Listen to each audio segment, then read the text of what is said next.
मित्रांनो नमस्कार. आज आपण बघणार आहोत की एक ओसीडीची केस. त्यापूर्वी मला तुम्हाला हे सांगायचं आहे की बाबा हे व्हिडिओ मी का बनवत आहे. कारण एक तर ओसीडी लोकांना माहिती नाहीये. म्हणजे तो आजार असला तर त्या व्यक्तीला कळतच नाही की त्याला तो आजार आहे.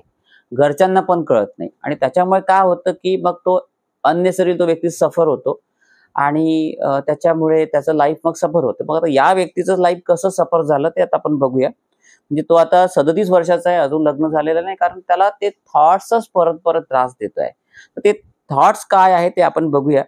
तर याला जे ओसीडी आहे ती इमेज फॉर्मेशनची आहे. आता इमेज कसे फॉर्म होतात आणि का फॉर्म झाले हे सगळ्यात महत्त्वाचं. आता बघा तो 13 वर्षाचा होता आणि त्याची जी ताई होती ती थोडी मोठी होती. तर आता ताई थोडी हुशार होती. तर तिने काय म्हटलं तिला, की "बाबा तुला जर हुशार बनायचं आहे, तर तू एक काम कर. तो हुशार जे मुलं त्यांचे चेहरे इमॅजिन कर." बघा हे सेंटेन्सनी त्याचं लाईफ कसं म्हणजे खराब करून टाकलंय. तर तो काय करायला लागला, की त्यांना इमॅजिन करायला लागला.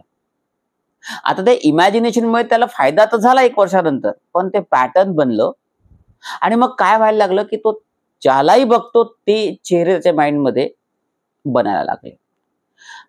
आणि हे कंटिन्यू चालू आहे आणि त्याच्यामुळे काय झालं, त्याचं पूर्ण एज्युकेशन डिस्टर्ब झालं. आज तो एखाद्या प्रायव्हेटमध्ये टीचरशिप करतो आहे, पण तो बोलतोय की "सर मी कसं तिथे मॅनेज करतोय, कसं मी तिथे फोकस करतोय हे मला माझं माहीत आहे." तर आता त्याला सायकियाट्रिक मेडिसिन चालू आहे. फ्लोक्झिन घेतो आहे तो गेली 10 वर्षापासून आणि अजूनही प्रॉब्लेम सॉल्व्ह झालेला नाही आणि मेडिसिनने अर्थातच होतच नाही.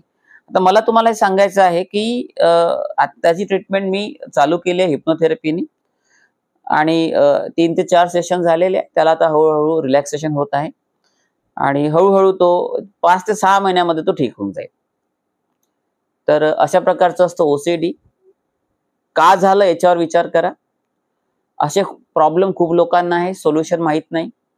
जर तुम्ही हा व्हिडिओ शेअर केला, तर नक्कीच कोणाचं तरी लाईफ वाचेल आणि तुम्हाला वाटतं की लोकांना मदत केलं पाहिजे, नवीन-नवीन गोष्टी तुम्हाला कळल्या पाहिजे की कशा बिमाऱ्या असतात. कारण मी सगळ्या पेशंटची तुम्हाला स्टोरी सांगणार आहे आता. मी कसं त्यांना प्रॉब्लेम झाले. तर चॅनलला सबस्क्राईब करून ठेवा.